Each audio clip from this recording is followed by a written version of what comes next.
प्रियंका जी छत्तीसगढ़ से। श्री हरिवंश महाराज जी, आपके चरण कमलों में कोटि कोटि नमन। गुरुदेव, ये मल विक्षेप आवरण क्या है और ये एक साधक को कितना प्रभावित कर सकते हैं? ये जो बार बार अनंत जन्मों से दबी हुई वासनाएं हमको प्रेरित करती हैं भोगों की तरफ, ये मल है।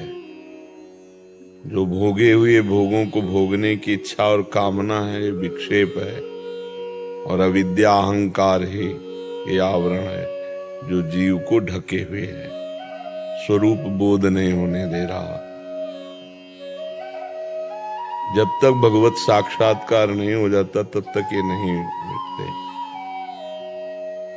भगवान का यश, कीर्तन, सेवा, सुमिरन, इसी के द्वारा मल विक्षेप का नाश हो जाता है।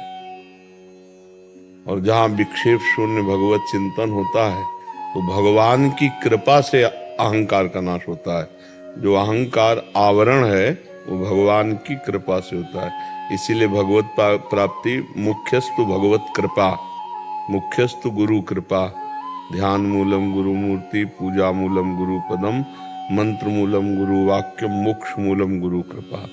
जब भगवान कृपा करते हैं तो संस्कृति का मूल शूल प्रदान करने वाला ये आवरण स्वरूप अहंकार, अज्ञान, इसका नाश हो जाता है। जहाँ इसका नाश हुआ वहीं भगवत प्राप्ति हो जाती है। मल विक्षेप के लिए तो साधन है, लेकिन जो अहंकार है ये भगवान के ज्ञान प्रदान से ही होता है। अविद्या का नाश हुआ, अहंकार नष्ट हुआ, भगवत प्राप्ति हुई।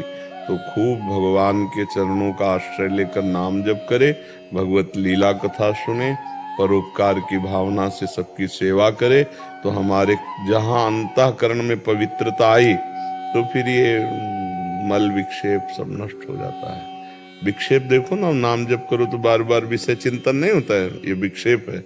भोगने की इच्छा होना, भोगने की कामना होना, और दुर्वासना मम सदा परिकर्षयन्ति, ये दुर्वासना ही मल है। और जो अहंकार है, आवरण, अज्ञान, यही हमको अपने स्वरूप का बोध नहीं होने दे रहा, भगवान का साक्षात्कार नहीं होने दे रहा। तो ये साधन भजन कृपा, हम जो साधन भजन करते हैं उससे मल विक्षेप तो नष्ट होता है, पर आवरण जो है वो शुद्ध ज्ञान होने पर ही होता है। जब तक भगवत कृपा से ज्ञान नहीं होगा तब तक आवरण बना रहता है, कर्तृत्व भोक्तत्व भाव बना रहता है। तो या ये आवरण अहंकार दासता में चला जाए या ज्ञान के द्वारा नष्ट हो जाए, तो ये मल विक्षेप आवरण का नाश होते ही, वैसे हमारा स्वरूप जो है मल विक्षेप आवरण से परे है, पर यही अज्ञान है कि हम अपने को देह मानकर और भोग और कामनाओं में और अहंकार में फंस गए। मैं कर्ता भोगता हूँ, तो वही उसी के लिए साधन करना है। जब हम साधन करेंगे, असाधनों का त्याग होगा, तो साधन से हृदय पवित्र होगा। हृदय जहाँ पवित्र हुआ तो ये जो मल विक्षेप है सब हट जाएगा।